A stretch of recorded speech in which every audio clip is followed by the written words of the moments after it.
determining where's your weak link.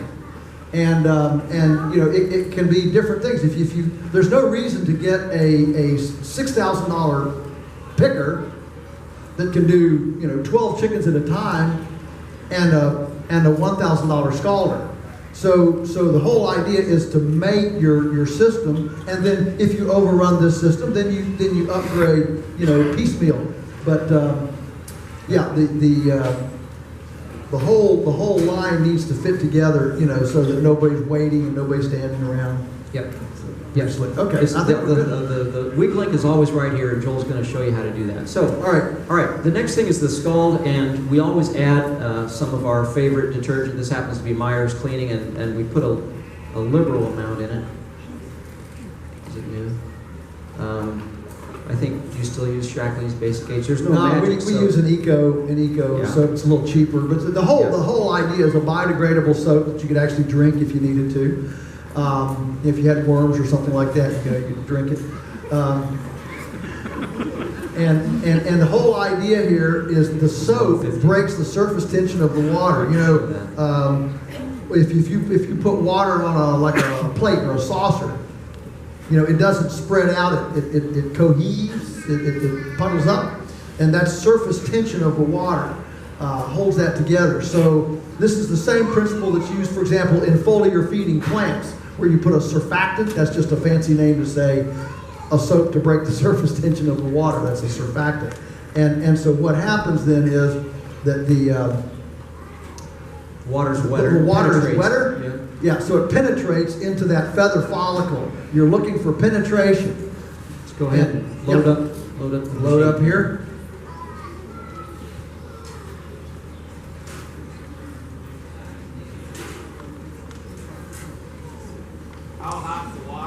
Good question. How hot's the water? 150 degrees, which is a little bit more than you might do at home with a pot. 148 has kind of always been the benchmark. Was that what you guys shoot for? 145, 148, something like that. The nice thing about this automatic thing is the chickens are in and out 50%, 50-50. So there's more cooling, and I can run a little bit hotter temperature without degrading the skin. It's a little more forgiving, in other words. If it's too hot, this stuff will speak to you pretty quickly. It doesn't take very many birds to find out where you're running. If the birds are too hot, then the picker will break the skin and you'll have a shredded bird. If the picker's too low, if the scald is too low, then the skin won't come off of the feet, and of course the feathers won't come out very well either. So I can guarantee you, anybody that's complaining about their picker, it's never the picker. The secret to the picker is the scald, always. If you're having trouble picking the bird, it's always the scalder. It's not the picker. Okay, we've got the litmus test is to pull wing feathers, and these are, well, that's a little bit tight. That must have been my last bird. These came out pretty easily. Well, this guy's ready to pick. And let's just see if this other one is. We'd rather err on the side. You put them in a little bit slow because you were jabbering. I think we're good. Me, jabber? Yeah, can you hit the switch for me, please? Maestro? Okay, here we go. All right.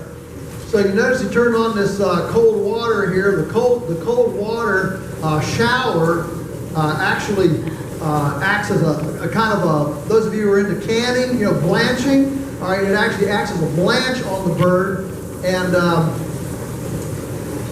helps the feathers to come out better. If you had no water or hot water, they wouldn't come out as well, as the shock of cold really shocks those. I guess it just scares those feathers right out of them. Okay, so here we are, 20 seconds later?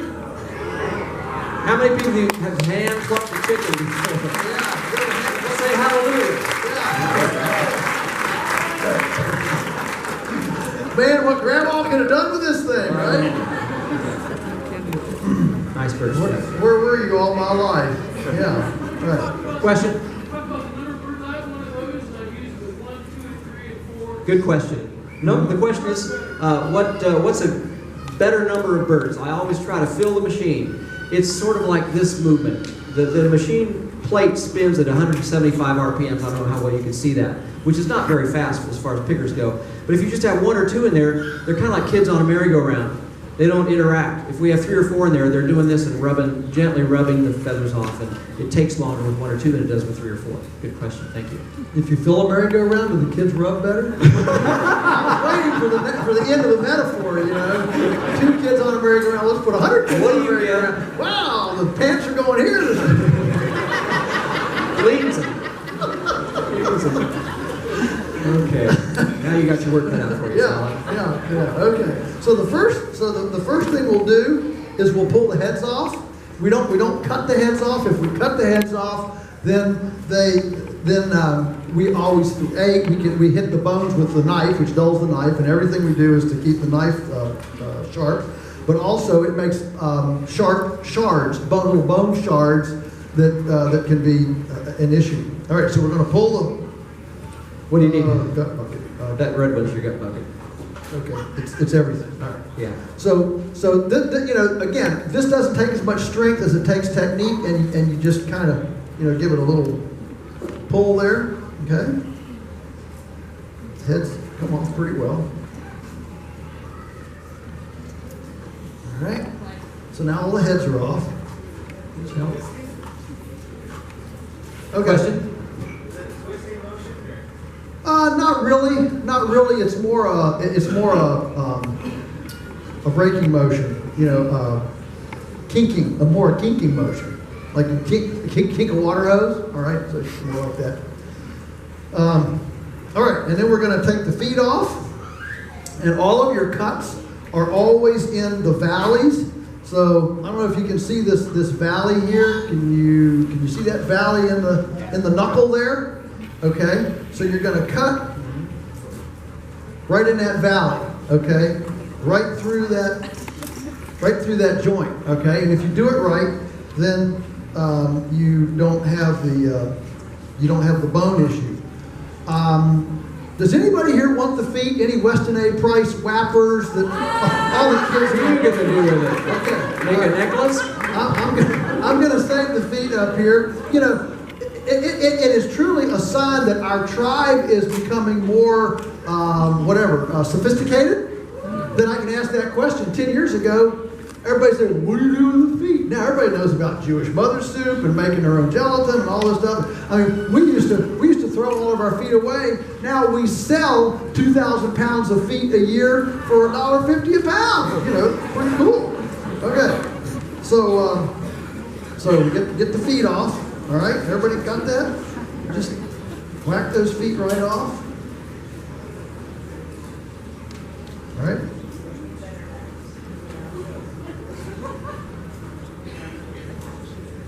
Favorite brand of knife? Favorite brand of knife? Sharp. New. Sharp and new. These are Victorinox. That's probably our favorite brand simply because the steel is so good and they hold an edge. And of course, you can get these from Featherman. You can get them from Cornerstone. You know, other places. There are numerous places where you can get these. We do prefer the Victorinox. And I will tell you that on our we use these for this heavy work, the killing and the feet and that sort of thing. But when it comes to the evisceration, with our crew now, just with the having to sharpen knives all the time. What we've gone to is the little detachable razor. They cost, you know, whatever, a quarter or something. They run for 500 birds, and you have a razor, and you just clip it on the little handle. The handle lasts forever, and you just clip it on like a scalpel. very cheap, like a scalpel. And you never have to sharpen a knife. And with our interns and apprentices and stuff, I just got the time of keeping everything sharp. But you know, if you're you and your family, well, it's good. All right. Okay, we're ready to eviscerate one. We got all the legs off, got the heads off. They're all lined up here. They actually look like chickens now. And they didn't look like chickens before. No, they come through the process. They look more and more like a chicken. So, because I'm always thinking about sales, you know, and most of our customers don't know that that's a chicken. In fact, many of them don't even know that a chicken has bones. You know, the ones that get boneless, skinless breasts.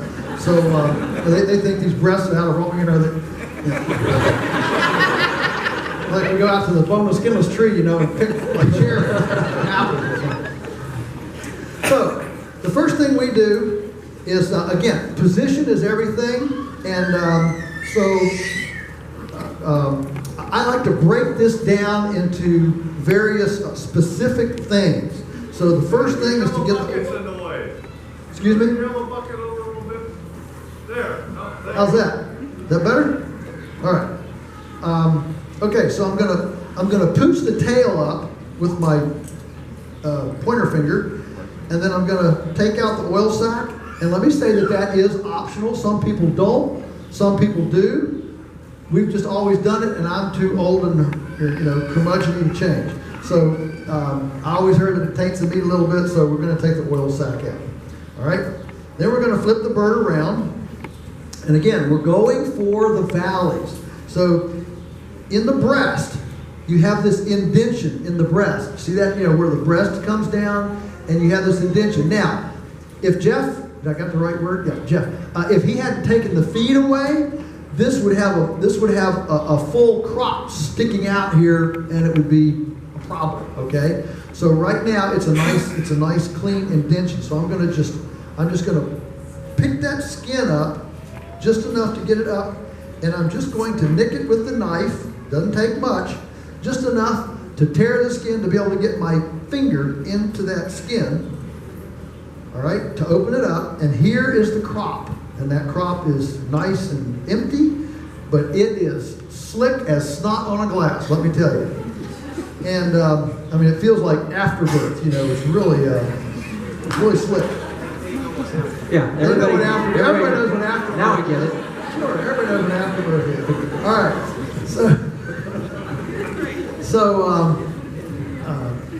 I lost my train of thought talking about afterbirth. So we got the crop here. All right, so the point is that you want to loosen that up. And the other thing is, I hope you'll notice here as we go through this how little cutting I actually do.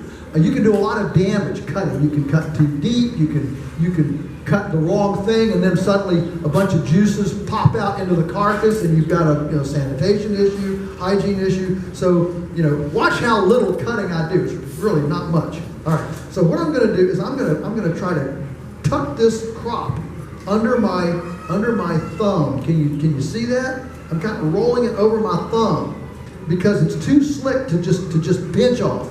I'm rolling it under my thumb. All right. So I've got it pulled away from the breast. Now I'm going to switch hands, pull it back, all right, and pull down on this neck skin so that I can then get under the two tubes. There's two tubes. Every chicken has two tubes. I've never seen a chicken not have these two tubes. One is a windpipe, and one is the esophagus. Of course, the windpipe feels like a vacuum hose, and it's got little ribs in it. The esophagus is smooth. So there's your two pipes and your crop. All right, that's it. I'm not going to cut them off. I'm not going to pull them out. I'm just going to let them be. All those digestive juices and things are all inside there. All right, that's great. Now I'm going to flip the bird around, and then I'm going to pull up real tightly here on the abdominal cavity. Pull up nice and tight, and then I'm going to make an incision just as close as I can. And if I've got manure coming out of the vent, I'll clean that off a little bit. Okay, and then I've got more manure coming out of the vent. No, you just turned it. It's. All right, and I'm going to make an incision just above the vent. And I want to be very careful about this because everything from my incision down to the vent is going to be lost because I'm going to eventually take the vent out, all right? So I want as little loss as possible. If I make a cut way up here, kind of haphazardly, and lose a lot of this abdominal skin, I'm going to lose half an ounce, all right? And I'm going to make a point of some of these losses as we go through. This is one of the key ones. And the fact is, if you're selling your bird for, let's make this easy so the math works, for $3.20 a pound, $3.20 a pound, how much is that per ounce? 20 cents, thank you. Somebody still knows that a pound has 16 ounces in it. All right, 20 cents an ounce. there are numerous times in this process that you can lose half an ounce to an ounce to an ounce and a half. If you start losing 2 to 3 ounces per bird, that's 50 cents, 60 cents a bird. And in our case, if we're going to do 25,000 birds at 50 cents, that, you know, that's almost like the government, you know, $1 billion here, $1 billion there, it adds up in a lot of money.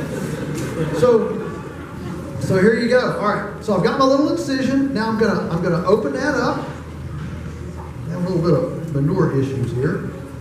Okay, so we'll just clean that off.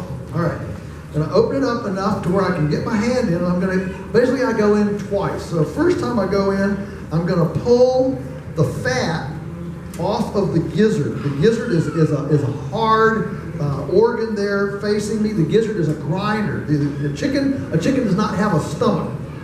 They don't have a stomach. They have the crop, and then it goes into the gizzard, which is a grinder, and it goes right into the intestines. So I'm going to pull this fat off the gizzard. Look at all that fat. You know, that's a good half an ounce to an ounce, right? There's another. All right. So now I've got that pulled off. Then I'm going to go back in, and I'm going to go as far as I can. Feel for the heart. The heart kind of is lying up high, and scoot down and hook the esophagus around my pointer finger. If you're in an NRA, it's your trigger finger. And I'm going to pull that out. So I want you to notice, see, here's the whole deal. Windpipe, esophagus, crop. There's the crop pouch. There's the tube that attaches the crop down to the gizzard. All the viscera is right here in my hand, all right? I'm going to roll it over and then pinch off.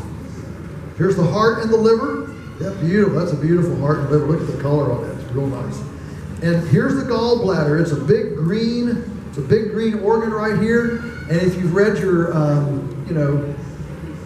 bitter as gall, your nursery rhymes, whatever, trust me, this is bitter as gall. You don't want to get it.